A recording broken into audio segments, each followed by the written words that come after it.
According to the Bible, the punishment should always fit the crime, regardless of the social status of the perpetrator on the one hand or the victim on the other. All free citizens who injure are treated equally before the law. They're neither let off lightly nor punished excessively. If you read the Middle Assyrian laws, you don't want to do that on an empty stomach. A20, A21, and F1, you have multiple punishments that are carried out. Someone who causes a miscarriage, they have a monetary fine, they have to pay 2 talents and 30 minas of lead. They're flogged 50 times, and then they have to do corvée, forced labor for the state, for a month, multiple punishments. For sheep stealing, that's even worse. You're flogged 100 times, and they pull out your hair, and there's a monetary fine, and you do corvée, forced labor for a month.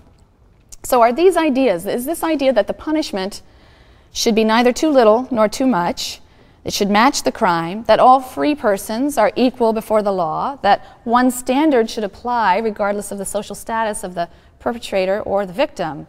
Are these ideas really primitive legal concepts?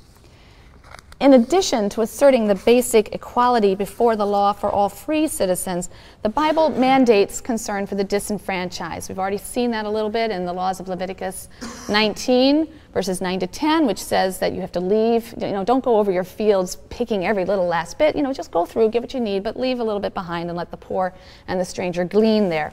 Deuteronomy is a little less generous. They substitute the phrase the widow, the orphan, and the stranger in that law, where Leviticus says the poor.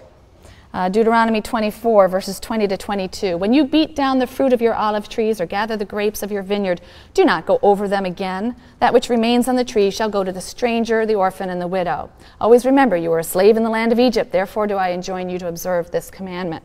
So Leviticus supports outright charity for the poor in the form of gleanings, kind of a welfare system.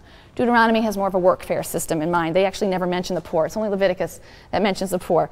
For Deuteronomy, it's those who really can't provide for themselves, the widow, the orphan, and the stranger who may not be able to find employment.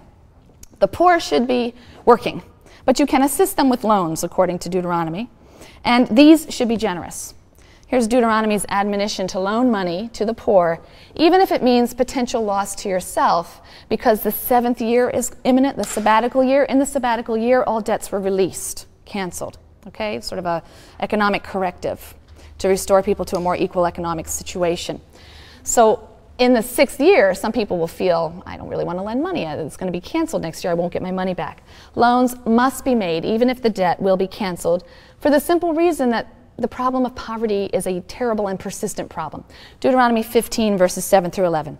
If there is among you a poor man, one of your brethren, you shall not harden your heart or shut your hand against your poor brethren, but you shall open your hand to him and lend him sufficient for his need, whatever it may be. Beware lest you harbor the base thought, the 7th year, the year of debt release is approaching, so that you are mean to your poor kinsman and give him nothing. You shall give to him freely, and your heart shall not be grudging when you give to him. For the poor will never cease out of the land.